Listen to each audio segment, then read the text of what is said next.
কথা বলতেছিলাম তখন গেটের যে লাইনটা সেই পর্যন্ত আমরা জাস্ট আগায় গেছি। আগে যাওয়ার পরে গেটের যারা প্রহরীরা ছিল তারা আমাদেরকে বাধা দিয়ে বলে যে আপনারা তো ঢুকতে পারবেন না। আমরা তাদেরকে তারা বলার আগেই বলি যে আমরা ঢুকতে আসি নাই, আমরা প্রবেশ করার জন্য আসি নাই, আমরা জাস্ট ওইখানে যা দাঁড়ায় একবার দাগাইলাম। আমরা পিছনে ঘুরে মানে আমরা ওখানে প্রায় 20-25 মিনিট বাইরে অবস্থান করছি। আমরা পিছনে ঘুরে কিছুক্ষণ পরেই দেখতে পারি ভিতর থেকে শিবির সমর্থিত প্যানেলের ভিপি সহ আরও 3-4 জন প্রার্থী সহ তারা ভিতর থেকে ছেলে প্রার্থীরা তারা বের হয়ে আসছে। আমাদের প্রশ্ন, আমরা যদি ঢুকতে না পারি তারা কীভাবে ঢুকতে পারলো? পরবর্তীতে যখন আমরা প্রভোস্টের কাছে এই জিনিসটা জানতে চাইলাম, প্রভোস্ট বললো, গার্ড মামারা বললো যে তাদেরকে প্রভোস্ট পারমিশন দিছে। প্রভোস্ট যদি তাদের পারমিশন দেয়, আমরা যে আধা ঘন্টা ধরে এসে দাঁড়া রয়েছি, আমাদের প্রভোস্ট পারমিশন দিতে পারতো না কেন? আমাদের ক্ষেত্রে এই বৈষম্য, তাদের ক্ষেত্রে তাদের ব্যাপারে এই প্রিভিলেজ।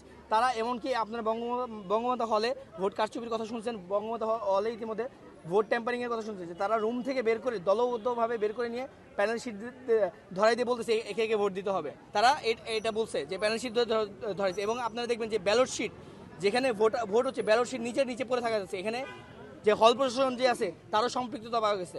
আমি আপনাদের কাছে বলতে চাই যে আপনারা এটার মানে প্রশাসনের কাছে আমরা আমাদের পক্ষ থেকে যখন আমাদের আমার প্রোপাগান্ডা ছড়ানো হয়েছে যে আমরা ঢুকছি, আমরা প্রশাসনের কাছে বিচার চাইতে গেছিলাম। প্রশাসন এই জিনিসটাকে তারা সম্পূর্ণ ঘুরাই দিয়ে তারা বলছে আমরা ঢুকছি। আমরা ঢুকিনি, আমরা প্রশাসনের কাছে বিচার চাইতে গেছিলাম যে তাদের ক্ষেত্রে যদি এই জিনিস অ্যালাউ হয়, আমাদের ক্ষেত্রে আমরা কেন বিচার চাইতে পারবো না? বিচার চাওয়ার জন্য আমরা গেটের যে দরজা সেই পর্যন্ত গেছি, সেটাতেও তারা এমনভাবে ছড়াইছে যে আমরা ভিতরে ঢোকার চেষ্টা করছি।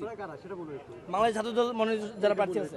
আচ্ছা, এখন আমার যেটা কথা হলো, আমরা প্রশাসনের কাছে জবাব চাই, প্রশাসনের কাছে সুষ্ঠু বিচার চাই। এখানে যে ভোট টেম্পারিং বা নির্বাচনকে যে প্রশ্নবিদ্ধ করা হচ্ছে এবং যারা প্রশ্নবিদ্ধ করতেছে তাদের এই বিশেষ গোষ্ঠীকে কেন বিশেষ সুবিধা দেওয়া হচ্ছে, আমরা এটা প্রশাসনের কাছে জানতে চাই। বিশেষ গোষ্ঠী কারা আসলে? অবশ্যই শিবিরের যারা প্রার্থী আছে, প্রত্যেকটা হলে দেখবেন যে শিবিরের যারা প্রার্থী আছে তারা এই ধরনের কাজগুলো করতেছে। তারা এই কাজগুলো করছে কাদের মধ্যে? প্রশাসনের মধ্যে। তারা এই কাজগুলো যে প্রশাসনের জবাব দিচ্ছে, কিভাবে তারা এই প্রিভিলেজটা পাচ্ছে।